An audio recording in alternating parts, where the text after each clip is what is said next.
ओम शांति। आज 24 अप्रैल 2024 ईश्वरीय महावाक्य सुनते हैं। मुरली का मुख्य पॉइंट्स। पहली, बाबा कहते हैं कि अब वापस घर जाना है, इसलिए देह अभिमान को छोड़ अपने को अशरीरी आत्मा समझो। इस पुरानी दुनिया और इस पुराने शरीर से ममत्व मिटाकर जीते जी मरना है, तभी हम पावन बनकर घर जा सकेंगे। तमो प्रधान से सतो प्रधान कैसे बने और अपनी तकदीर ऊंची कैसे बनाए, यह अकल और शिक्षा अभी संगम युग पर बाप ही देते हैं। आत्मा एक सूक्ष्म बिंदी है और परमात्मा भी बिंदी स्वरूप है। उस निराकार बाप को याद करने से ही विकर्म विनाश होंगे। गृहस्थ व्यवहार में रहते हुए कमल फूल समान पवित्र रहना ही असली बहादुरी है। ऐसे बच्चों को ही महावीर कहा जाता है। उन्नति करने वाले बच्चे कभी चुप नहीं सकते। जो जितना सर्विसेबल होगा उतना ही बाप के दिल पर चढ़ेगा और ऊंच पद पाएगा। लक्ष्मी नारायण ने कोई युद्ध नहीं किया, उन्होंने योग बल से विश्व की बादशाही ली। हमें भी योग बल से अपना स्वराज लेना है। ऐसा कोई भी कुकर्म नहीं करना है जिससे यज्ञ की या बाप की इज्जत अर्थात अबारू कम हो। अपनी चलन सदा श्रेष्ठ रखनी है। हम रूहानी पंडे और स्पिरिचुअल लाइट हाउस है, जिन्हें सबको मुक्ति जीवन मुक्ति का रास्ता बताना है। सतो प्रधान स्थिति में रहकर सुख शांति की अनुभूति करना ही सच्ची अहिंसा है। वाणी या संकल्प द्वारा किसी को दुख देना भी हिंसा है। ओम शांति। मीठे बच्चे, अब वापस घर जाना है, इसलिए देहबान को भूल अपने को अशरीरी आत्मा समझो। सबसे ममत्व मिटा दो। प्रश्न, संगम युग पर तुम बच्चे बाप से कौन सा अकल सीखते हो? उत्तर,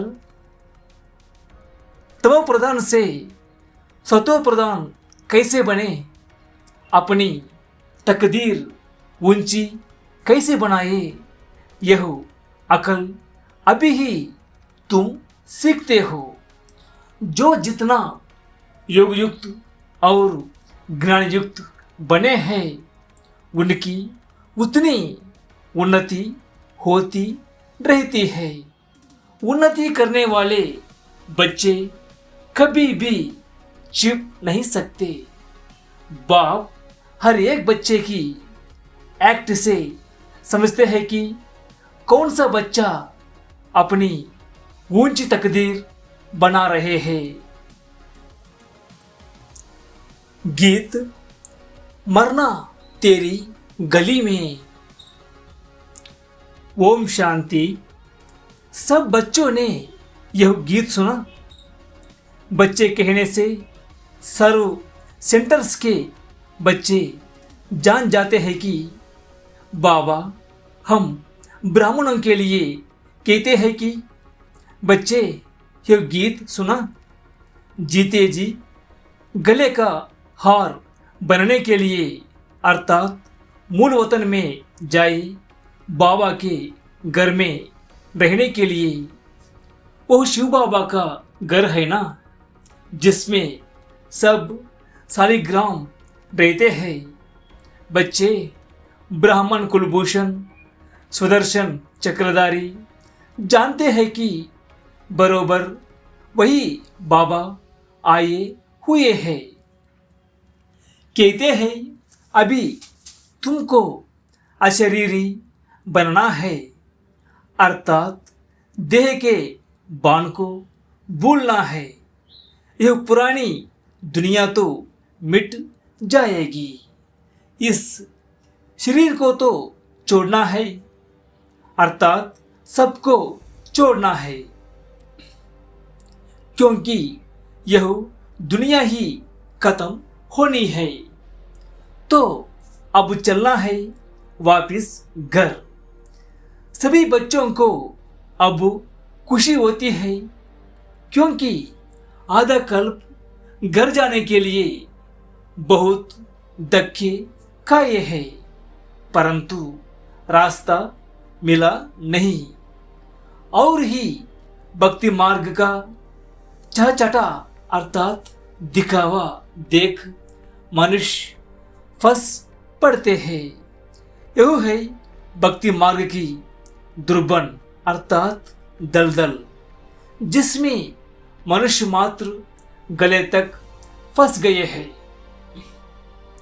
अब बच्चे कहते हैं बाबा, हम पुरानी दुनिया, जिस पुराने शरीर को भूलते हैं, अब आपके साथ अशरीरी बन घर चलेंगे।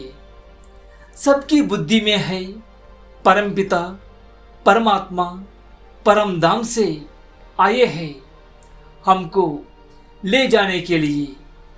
सिर्फ कहते हैं तुम पवित्र बन हमको याद करो, जीते जी मरना है। तुम जानते हो वहाँ घर में आत्माएं रहती है, सो भी आत्मा तो बिंदी है। निराकारी दुनिया में सब आत्माएं चली जाएंगी। जितने मनुष्य हैं उतनी आत्माएं वहाँ होंगी। आत्माएं उस महत्व की कितनी जगह लेती है। शरीर तो इतना बड़ा है, कितनी स्पेस लेता है, बाकी आत्मा को कितनी जगह चाहिए। हम आत्माएं कितनी छोटी जगह लेंगी, बहुत थोड़ी। बच्चों को ये सब बातें बाप द्वारा सुनने का सौभाग्य अभी मिलता है। बाप ही बतलाते हैं कि तुम नंगे अर्थात बिना शरीर के आए थे, फिर शरीर धारण कर पाठ बजाया, अब फिर जीते जी मरना है, सबको बोलना है।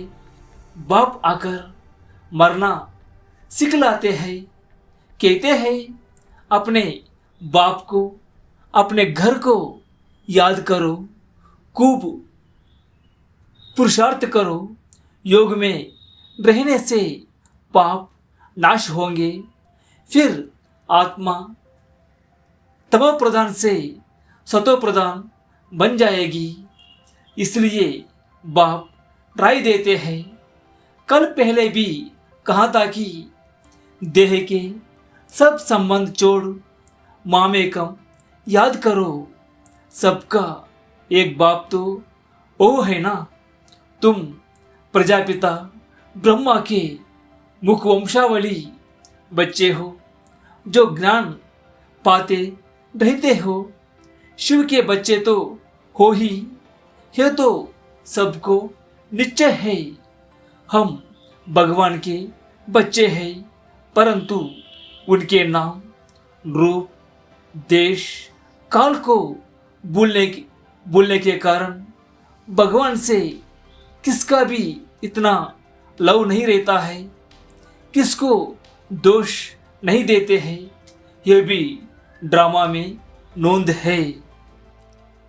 अच्छा, मीठे मीठे सिकिलदे बच्चों प्रति माता पिता बाप दादा का याद प्यार और गुड मॉर्निंग रूहानी बाप की रूहानी बच्चों को नमस्ते। हम सभी रूहानी बच्चों की रूहानी माता पिता बाप दादा को याद प्यार और नमस्ते। शुक्रिया बाप दादा, शुक्रिया। धारणा के लिए मुख्य सार। पहली, अपनी चलन से बाप का व यज्ञ का नाम बाला करना है। ऐसा कोई कर्म ना हो जो बाप की इज्जत जाए। सर्विस से अपना भाग्य आपे ही बनाना है। दूसरी, बाप समान कल्याणकारी बन सर्व की आशीर्वाद ले आगे नंबर लेना है। गृहस्थ व्यवहार में रहो कमल फूल समान रहने की अच्छी बहादुरी दिखानी है। वरदान, सतो प्रधान स्थिति में स्थिति रहो, सदा सुख शांति की अनुभूति करने वाले डबल अहिंसक भव। सदा अपने सतो प्रधान संस्कारों में स्थित रहो, सुख शांति की अनुभूति करना यह सच्ची अहिंसा है। हिंसा अर्थात जिससे दुख अशांति की प्राप्ति हो। तो चेक करो कि सारे दिन में किसी भी प्रकार की हिंसा तो नहीं करते। यदि कोई शब्द द्वारा किसकी स्थिति को डगमग कर देते हो तो यह भी हिंसा है। दूसरा, यदि अपने सतो प्रधान संस्कारों को दबाकर दूसरे संस्कारों को प्रैक्टिकल में लाते हो तो ये भी हिंसा है। इसलिए महीनता में जाकर महान आत्मा की स्मृति से डबल अहिंसक बनो। स्लोगन, सत्य के साथ असत्य मिक्स होते ही खुशी गायब हो जाती है। अव्यक्त इशारे, महान बनने के लिए मधुरता और नम्रता का गुण धारण करो। आपका एक एक बोल अलौकिक हो, फरिश्तों के समान हो, हर बोल मधुर हो। इस बात पर अभी अंडरलाइन करो, तब प्रत्यक्षता होगी। क्योंकि अभी तक वाणी की शक्ति व्यर्थ जा रही है। इसलिए वाणी में जो बाप को प्रत्यक्ष करने का जौहर व शक्ति होनी चाहिए वह कम है। वाचा को व्यर्थ से बचाओ तो बाप को प्रत्यक्ष करने का आवाज बुलंद होगा। प्यारे भाइयों और बहनों, आशा है कि आज की मुरली से आपको ईश्वरीय ज्ञान की गहरी अनुभूतियाँ हुई होंगी। जैसा कि आप जानते हैं, इस ज्ञान गंगा को जन जन तक पहुंचाने के लिए यह छोटी सी सेवा की जा रही है। यदि आप भी इस ईश्वरीय सेवा के कार्य में अपना सफल करना चाहते हैं और अपना अमूल्य सहयोग देना चाहते हैं तो स्क्रीन पर दिए गए फोन पे क्यूआर कोड को स्कैन करके अपना योगदान दे सकते हैं। आपका यह छोटा सा सहयोग इस सेवा को और भी बेहतर बनाने और अधिक लोगों तक पहुंचाने में सहायक होगा। याद रहे, परमात्मा के कार्य में लगाया गया एक एक पैसा हमारे लिए कई गुना बनकर लौटता है। सहयोग के लिए आपका बहुत बहुत धन्यवाद। ओम शांति।